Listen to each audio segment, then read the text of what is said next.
welcome you to Men of the Word. Good bunch here tonight, and thank y'all for being here. Let's sing well tonight, number 250. He keeps me singing. Stand with me if you would, and let's do our very best singing. There's within my heart, number 250, singing. There's within my heart a melody. Jesus whispers sweet and low. Fear not, I am with thee. Peace be still. In a love like ebb and flow. Sing Jesus, Jesus, Jesus. Sweetest name I know. Fills my every longing. He keeps me singing as I go. Good start. Second verse, singing. All my life was wrecked by sin and strife. You fill my heart with pain. Jesus wept across the broken strings. He's turned the slumbering chords again. Sing Jesus, Jesus, Jesus, sweetest name. Amen. Yes, he fills my every longing. He keeps me singing as I go. Well, we go through deep water sometimes, and maybe now, sing on the fourth now, singing, though sometimes he leads through waters deep, trials fall across the way, though sometimes my path seems rough and steep, I see his footprints all the way. Sing Jesus, Jesus, Jesus, sweetest name I know, fills my every longing. He keeps me singing as I go. Well, here's the answer on the last verse. He's coming back. When we get to that chorus, let's try that a cappella. That'll be good for men. On the last, singing, soon he's coming back to welcome me far across the skies. I shall wake my flight to worlds unknown. I shall reign with him. All right, men, a cappella singing, Jesus, Jesus, Jesus, sweetest name I know, fills my every longing, keeps me singing as I go. Wonderful. Over to 42, saved by the blood of the crucified one. Number 42. Everyone singing, saved by the blood of the crucified one. Now rise from sin and the work begun. Sing praise to the Father and praise to the Son.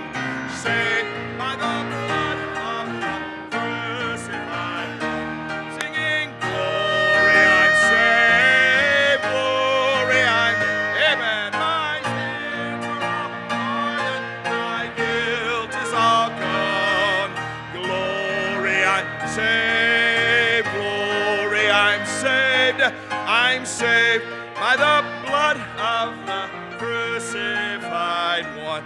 You're doing well. Second verse, singing, saved by the blood of the crucified one. The angels rejoicing because it is done. A child, there it is, we're joint heirs with the Son, saved by the blood of the crucified. Everyone sing, glory, I'm saved, glory, I'm saved. My sins are all pardoned, guilt is all gone. Glory, I'm saved, glory, I'm saved.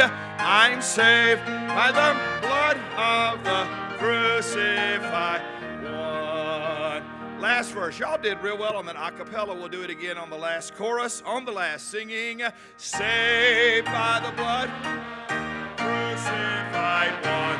All hail to the Father, all hail to the Son, all hail to the Spirit, great three in one.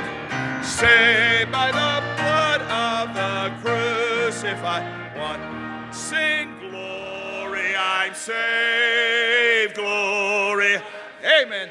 My sins are all pardoned. gone. Glory, I'm saved. Glory, I'm saved. I'm saved by the blood of the crucified one. Well, somebody ought to say amen. That's a good spot to say amen right there. Saved by the blood of the crucified one. You know, isn't it a shame that a lot of people attend church don't even know they're saved? They think this whole thing that Christ made a down payment and they have to make installments. Thank God we're free of that, amen? And once we're saved forever. Listen, I was born and raised in Mississippi, but I think I know what everlasting life means. I think they did define that to me. So I got that thing down. Well, listen, welcome. Go ahead and be seated. We'll stand and sing some more here in just a moment. I do want to take just a moment to thank the men of Trinity Baptist Church for all the hard work and the effort that's gone into preparing for the Men of the Word Conference. Appreciate our men on staff who have gotten things ready, and we appreciate them. And thank you for being here.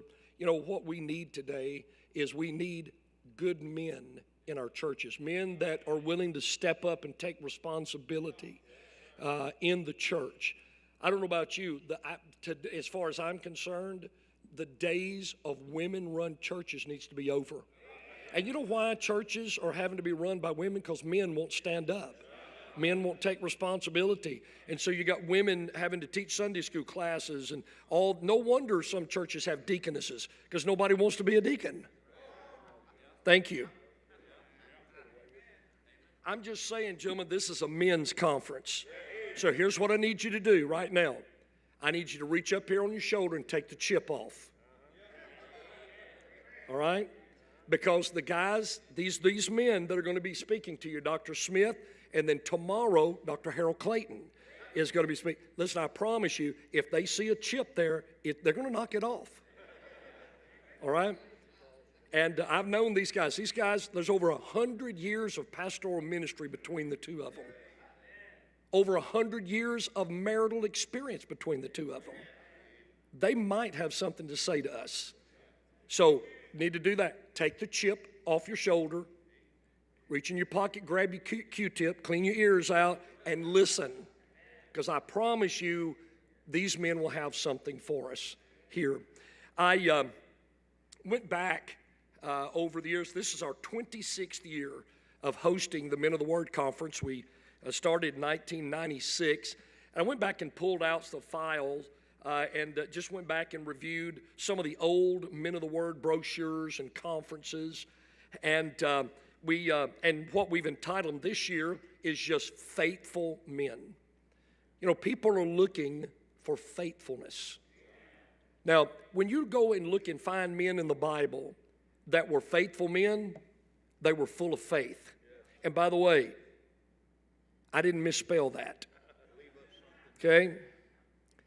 All faithful people, faithful men, are men full of faith. Trust God. Believe God. And so over the years, I went back and just took a look. We've had Men of the Word conferences. We've entitled Able Men. Well, we need that today as well. How about Act Like Men? That was a tough one. Men of Valor. That was one of our conferences. Men with a purpose. Man, I'm telling you today, you go door knocking to someone, and after you talk to them about the Lord, ask them, so what do you do in life? What is your purpose? You'd be amazed at how many men have no purpose whatsoever in life. One year, our Men of the Word conference was called Facing Your Giants. That was a good one as well. How about Men About Principles? You know, there was a day in America where principle was king. Very little anymore. And we need to be men of principle. And probably, Dr. Smith, my favorite Men of the Word conference theme was a theme that Dr. Smith named in 2007. And here was the theme. Men being men in a world of wimps. If you don't believe me, there's the brochure right there. Dr. Smith said that's going to be the theme of our conference.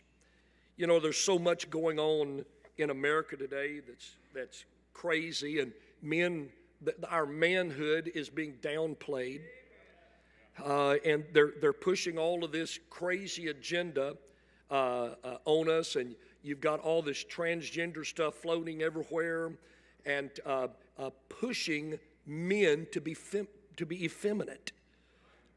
Listen, God made us the way He desired us to be made. He made us to be leaders. Amen. I'll just say amen myself. He made us to be leaders. And we need to step up and lead our homes.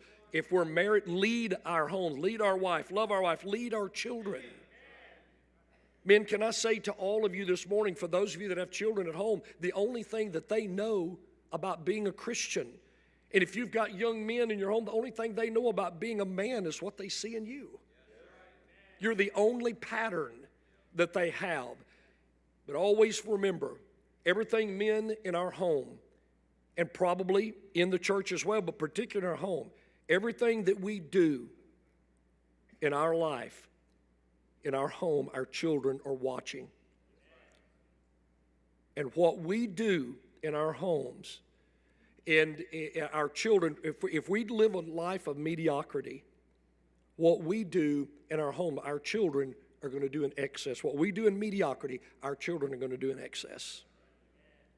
Always remember, we're to be leaders. That's how God made us. So that's why our theme this year is Faithful Men.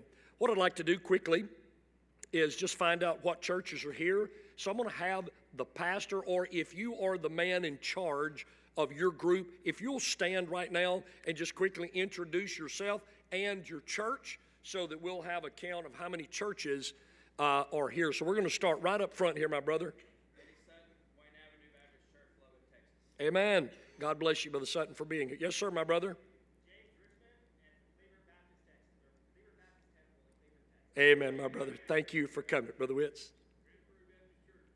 Amen. Thank you, guys. Appreciate you coming, Brother Bob. Amen. Thank you, guys. Brother Bob, if you would, after I get done here, whoever's representing your table, would you have them come and say a word about the table so that our guys will know what that's all about? Brother Combs? Amen. Thank you. Brother Wells? Amen. Brother Winkle? Amen. Thank you, my brother. Thank you for coming. Right over here, Brother Davis. Amen. God bless you, men, and thank you for coming. And, oh, I'm sorry, my brother. Go right ahead.